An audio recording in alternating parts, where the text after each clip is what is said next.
কত সুন্দর।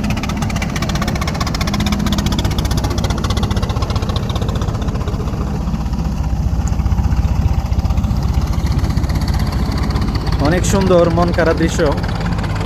ওই যে দেখেন,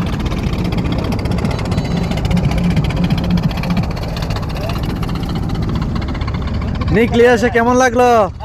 এত চমৎকার, আগে কখনো জানা ছিল না একটা সুন্দর জায়গা। হ্যাঁ। এত সুন্দর জায়গা আগে জানা ছিল না। তবে যে একটা ব্রিজ যেন দাঁড়িয়ে আছি, এই ব্রিজে এত পরিমাণ উঁচু, মনে হয় যেন 10 তলার উপরে দাঁড়িয়ে আছি। এত উঁচু ব্রিজ আগের কখনো আজ দেখি তুমি নাই। আবার সাবধানে থেকো, নাইলে পড়ে যাবে না, নিচে। পারবো না। আর সাঁতার জানি, সমস্যা নেই। হয়তো মোবাইল টাকা পয়সা নষ্ট হবে, কিন্তু সাঁতার জানি।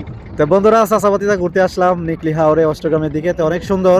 তো কি বলবো, দেখেন দেখেন বন্ধুরা যে কি এত সুন্দর। এই 1 মিনিট পরে পরে ট্রলার আসতেছে বিভিন্ন দূর দূরান্ত থেকে। তো হয়তো আমরা আজকে কিবার আজকে চলে আসলাম আজকে বৃহস্পতিবার। বৃহস্পতিবার, কালকে হয়তো জমজমাট আরো বেশি থাকবে ছুটির দিনে। তো এই হলো অবস্থা, ঠিক আছে। তো সবাই ভালো থাকবেন। আজকের মতো বিদায় নিলাম। ওই যে দেখেন 2টা ট্রলার আসতেছে।